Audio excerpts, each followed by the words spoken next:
Hello friends, welcome to the channel civil science. आज हम लोग फॉरेस्ट्री को आगे कंटिन्यू करते हैं। यूँ कंटिन्यू करने से पहले मैं कुछ चीज़ें क्लियर कर दूं।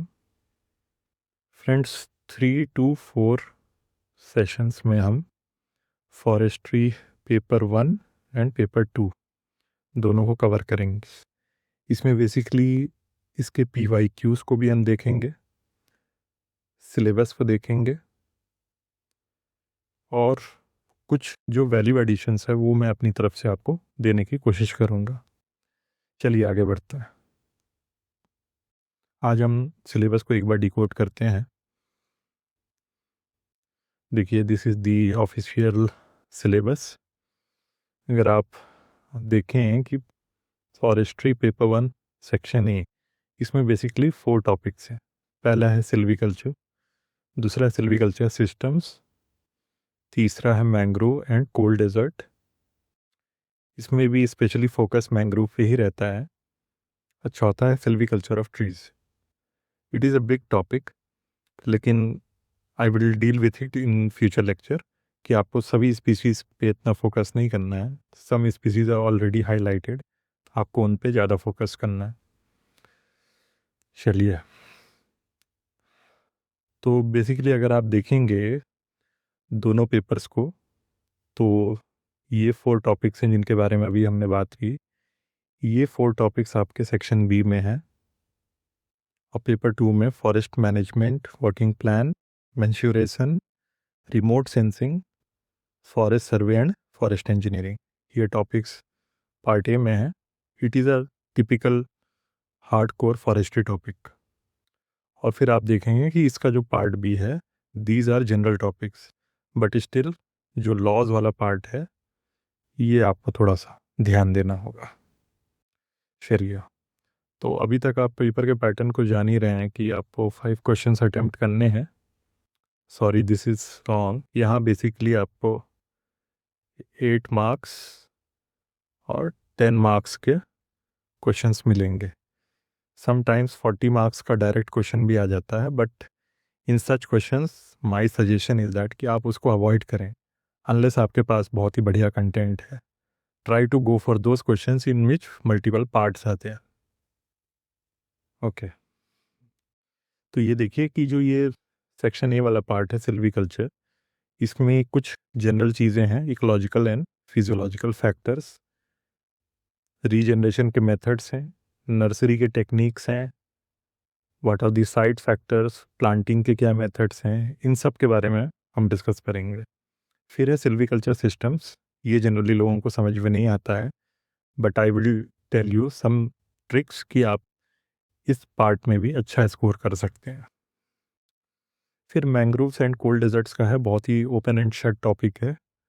इसके लेकर के मैं आपको नोट्स भी प्रोवाइड कर दूंगा। और ये लास्ट में हम बताएंगे, मैंने कुछ हाईलाइट भी किए हुए थे कि कौन से ट्री स्पीसीज़ हैं जो इम्पोर्टेंट हैं, उनमें किस तरह के प्रॉपर्टीज़ आपको लिखने होंगे। चलिए, तो देखिए, ये जो टॉपिक्स मैंने इधर मेंशन किए हैं ये ज़्यादा इम्पॉर्टेंट है, फ्रीक्वेंटली इनसे क्वेश्चन आते रहते हैं, तो आपको इन पे ध्यान देना है। और कुछ बहुत ही ज़्यादा लेंदी टॉपिक्स हैं, बट आउटपुट वाइज उतने इम्पॉर्टेंट नहीं हैं, आप उनको बाद में तैयार कर सकते हैं।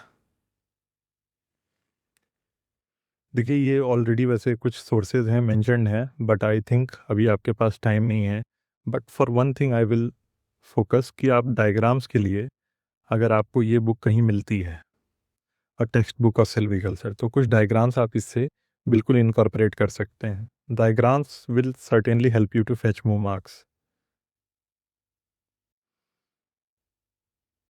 देखिए, डायग्राम्स की बात कर रहे हैं तो पहले देख लेते हैं कि किस टाइप के फॉरेस्ट्री के पेपर में डायग्राम्स होते हैं और कहाँ आप उसको अप्लाई कर सकते हैं। देखिए, जनरली क्वेश्चंस अगर सिल्वीकल्चर सिस्टम का आता है तो clear felling system, shelter wood system, selection system, कई बार नर्सरी के क्वेश्चन आते हैं और more often than not mangrove के क्वेश्चंस आते हैं। तो जस्ट फॉर एन एग्जांपल मैं आपको बताता हूँ कि आप किस तरह के डायग्राम्स इसमें बना सकते हैं।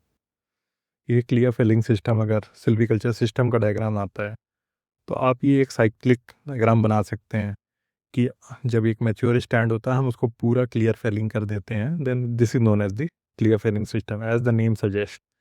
देन अगेन उसका establishment and tending. Tending means कि आप उसको वापस से कल्चरल मेथड्स के थ्रू आप उसको वापस ग्रो कर रहे हैं। मैंग्रोव्स के भी क्वेश्चंस आते हैं, तो इस तरह का आप एक सिंपल डायग्राम बना सकते हैं, इतना इलेबरेट नहीं बनाना है। आपको बेसिकली जोनेशन दिखाना है कि जो ज़्यादा आपका सबमर्ज्ड एरिया है उसमें एविसीनिया स्पीसीज होते हैं, उसके बाद आपको राइजोफोरा मिलते हैं, ब्रुगेरा मिलते हैं, और फिर उसके बाद जो है हेरिटिएरा, ये सब मिलते हैं। तो एक ही जोनेशन में अगर मैंग्रोव का क्वेश्चन आ रहा है तो आप इस तरह का डायग्राम ज़रूर बनाइए। नर्सरी का अगर क्वेश्चन आता है, आप एक ऐसा सिंपल लेआउट बना सकते हैं। आप दिखा सकते हैं कि हाँ ये जो है एक मदर बेड है, यहाँ हम सीड स्टोरेज कर सकते हैं, this is an office area. आप कोई दिखा सकते हैं कि ये एक रोड है जिसके थ्रू हम अपने सैपलिंग्स को लिफ्ट आउट कर सकते हैं थ्रू व्हीकल। ये कंपोस्टिंग एरिया है। एक आप डायग्राम बना सकते हैं अगर नर्सरी का क्वेश्चन आता है। ओके फ्रेंड्स, तो अभी मैं एक वीडियो और बना रहा हूँ, जल्दी ही वापस उसको शेयर करूँगा। It will basically cover the PYQs of the section A. Thank you.